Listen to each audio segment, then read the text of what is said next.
ಈ ಒಂದು ಸತ್ಯಯುಗದಲ್ಲಿ ಅದನ್ನು ಗೋಲ್ಡನ್ ಏಜ್ ಅಂತಾರೆ.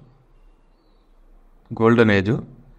ನಮ್ಮ ಶರೀರ ಒಳಗೆ DNA ಸ್ಟ್ರ್ಯಾಂಡ್ಸ್ 12 ಆ್ಯಕ್ಟಿವ್ ಆಗಿತ್ತು ಅವತ್ತು. ಅಂದರೆ ಹ್ಯೂಮನ್ ಬಾಡಿ ಯಾವಾಗ ಕ್ರಿಯೇಟ್ ಮಾಡಿದ್ರೋ ಅವಾಗ 12 ಕನೆಕ್ಷನ್ಸ್ ಇತ್ತು.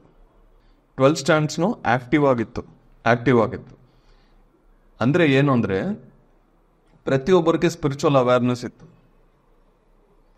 ಸ್ಪಿರಿಚುವಲ್ ಅವೇರ್ನೆಸ್ಸು ಪ್ರತಿಯೊಬ್ಬರಿಗಿತ್ತು. ಈ ಕಾಲದಲ್ಲಿ ಅಂದರೆ ಕಲಿಯುಗದಲ್ಲಿ ಸ್ಪಿರಿಚುವಲ್ ಅವೇರ್ನೆಸ್ ಎಲ್ಲರಿಗೂ ಇದೆಯಾ? ಆಸ್ಟ್ರಲ್ ಬಾಡಿ ಅಂದರೆ ಏನು ಮಾತಾಡ್ತಾ ಇದ್ರಿ ಅಂತ, ಎಥ್ರಿಕ್ ಬಾಡಿ ಅಂದರೆ ಎನರ್ಜಿ ಅಂದರೆ ಏನು ಅರ್ಥ ಆಗಿಲ್ಲ, ಅದು ಕೇಳಲ್ಲ, ಇದೆಲ್ಲ ಫ್ಯಾಂಟಸಿ ಅಂತಾರೋ. ಈ ಪದಗಳೇ ಗೊತ್ತಿಲ್ಲ ಅಂದರೆ ಅವೇರ್ನೆಸ್ ಇಲ್ಲ. ಕರೆಕ್ಟ್ ರಾಂಗ್ ಇಲ್ಲ, ಅವರು ಹೈ ನೀವು ಲೋ ಅದೆಲ್ಲ ಇಲ್ಲ, ಅವೇರ್ನೆಸ್ಸೇ ಇಲ್ಲ. ಅವೇರ್ನೆಸ್ ಯಾವಾಗ ಇಲ್ವೋ ಅದರ ಬಗ್ಗೆ ನೀವು ಮಾತಾಡೋದು ತುಂಬ ಕಷ್ಟ.